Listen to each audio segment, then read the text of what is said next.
ಕ್ಷೇತ್ರದ ಸಂಸದರಾಗಿರ್ತಕ್ಕಂಥ ಸುಮಲತಾ ಅವ್ರನ್ನ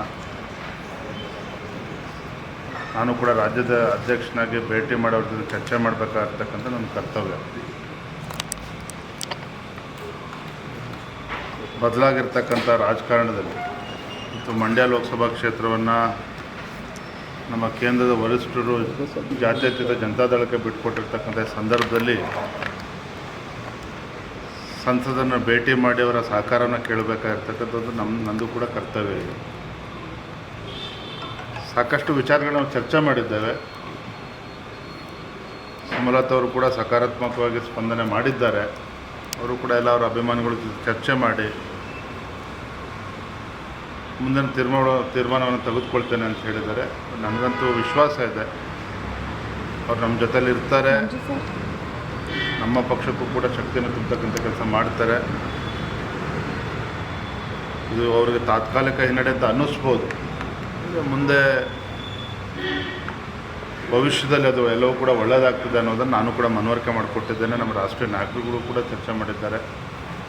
ಎಲ್ಲವೂ ಕೂಡ ಒಳ್ಳೆಯದಾಗುತ್ತೆ ಅನ್ನೋ ವಿಶ್ವಾಸ ನನಗೆ ಸಂಪೂರ್ಣವಾಗಿದೆ. ಈಗ ಅವರು ಅಭಿಪ್ರಾಯ ಸಂಗ್ರಹ ಮಾಡಿದ ಬಳಿಕ ಮತ್ತೆ ನಿಮ್ಮ ಜೊತೆ ಮಾತುಕತೆ ನಾಳೆ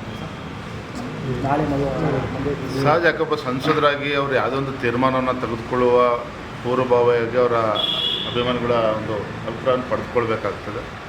ನಾನು ಕೂಡ ಅದನ್ನೇ ಸಲಹೆ ಕೊಟ್ಟಿದ್ದೆ. ಅದು ಒಟ್ಟಾರೆಯಾಗಿ ನಮ್ಮ ಚರ್ಚೆಗಳು ಒಳ್ಳೆ ರೀತಿಯಲ್ಲಿ ಆಗಿದೆ. ಒಳ್ಳೆಯ ತೀರ್ಮಾನವನ್ನು ಮಾಡ್ತಾರೆ ಅನ್ನೋ ವಿಶ್ವಾಸ ನನಗೆ ಸಂಪೂರ್ಣವಾಗಿದೆ. ಎಲ್ಲವೂ ಕೂಡ ನಮ್ಮ ರಾಷ್ಟ್ರೀಯ ನಾಯಕರು ಚರ್ಚೆ ಮಾಡ್ತಾರೆ. ನನಗಂತೂ ವಿಶ್ವಾಸ ಇದೆ. ಸುಮಲತಾ ಅವ್ರದ್ದೇ ಆದಂಥ ಒಂದು ಶಕ್ತಿ ಇದೆ. ದಿವಂಗತ ಅಂಬರೀಷ್ ಅವರ ಒಂದು ಲೆಗಸಿ ಏನಿದೆ ಇದೆಲ್ಲವೂ ಕೂಡ ಮುಂದಿನ ದಿನಗಳೆಲ್ಲ ಅದನ್ನು ತೆಗೆದುಕೊಂಡು ಹೋಗ್ಬೇಕಾಗಿರ್ತಕ್ಕಂಥ ಒಂದು ಕರ್ತವ್ಯ ಅವ್ರದ್ದು ಕೂಡ ಇದೆ. ಹಾಗಾಗಿ ಎಲ್ಲವನ್ನೂ ವಿಚಾರವನ್ನು ಇಟ್ಕೊಂಡು ಅವ್ರು ಮುಂದೆ ಒಳ್ಳೆಯ ನಿರ್ಧಾರವನ್ನು ಕೈಗೊಳ್ತಾರೆ. ಮಂಡ್ಯದಲ್ಲಿ ಪ್ರಚಾರ ಮಾಡ್ತಾರೆ. ಕೆಲವು ಬರೋದ್ರಿಂದ ನೀವು ಉತ್ತರ ಸಿಗ್ತದೆ. ಈಗ ಒಳ್ಳೆ ರೀತಿಯ ಚರ್ಚೆಗಳಾಗಿದೆ. ನನ್ನಂತೂ ವಿಶ್ವಾಸ ಇದೆ ಒಳ್ಳೆ ನಿರ್ಧಾರವನ್ನು ಕೈಗೊಳ್ತಾರೆ. ಥ್ಯಾಂಕ್ ಯು, ಧನ್ಯವಾದ.